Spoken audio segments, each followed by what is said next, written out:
I'm told the tradition here is to keep it brief at the beginning, and I certainly will try to do that, so we have plenty of time to talk about what you want to talk about. I just want you to know what my focus has been in the last couple of years. First and foremost, the responsibilities here in Wisconsin. I continue to do my town meetings. We've already done 40 this year, listening sessions.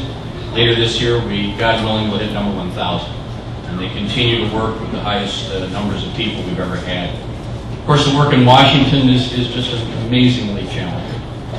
There's no problem with being bored in the job. And now, as a member of the Foreign Relations Committee, the Judiciary Committee, the Budget Committee, and the Intelligence Committee, the events of the last 4 years, 5 years have made these clearly where the action is in many cases, and has been very a big part of the focus of my life and my work, and I'm enjoying it a great deal, and still consider it clearly the greatest honor of my life to serve as a senator in Wisconsin. But I also am spending time, as you know, trying to change this one-party rule in this country. And I've been to some 16 states trying to get progressives elected across the country. This is a milestone election this year, and if we Democrats miss this opportunity to change this one-party rule that's basically existed for 12 years, we will have missed a tremendous opportunity. But I am especially focused and excited about what's going to happen here politically in Wisconsin. You may not know it, but I have been working my tail off on this. We have got a great situation in that 8th Congressional District, where I think we're going to pick up a Democratic seat. We have an opportunity to pick up the state Senate, and I've made appearances, and we'll make an appearance today in those races where I think we can pick up the state Senate. We have incredible young candidates in places like the Fox River Valley, and I am very excited about working on that in the coming months. Of course, re-electing Governor Doyle is one of my highest priorities, and I am excited about that and believe that he will prevail.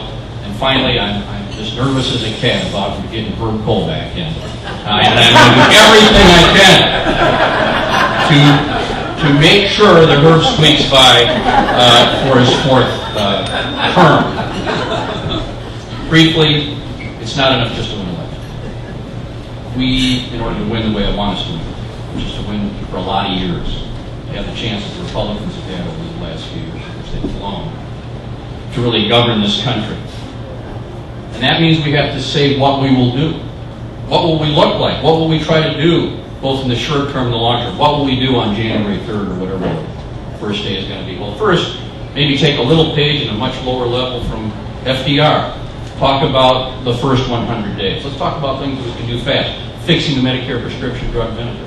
We have a majority in both houses already to allow medicines in from Canada, force the federal government to allow the federal government to negotiate lower drug prices. There's tremendous anxiety in America about these voting machines.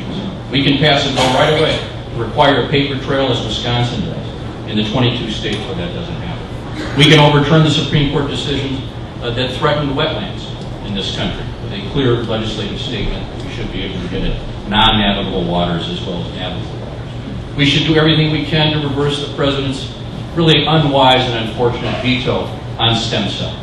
And yes, we should continue our new mantle, which Steve referred to as the party of fiscal responsibility, which the Democrats are, based on our record in the 1990s. So we should do all of that. But we should also, during this period, talk about the longer term. And we should be bold.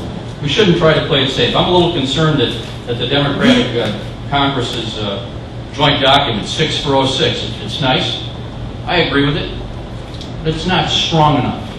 It doesn't show that Democrats are really going to take bold steps. For example, I think it should say that Democrats will go on record and do everything they can to work with Republicans to guarantee health care for every single American.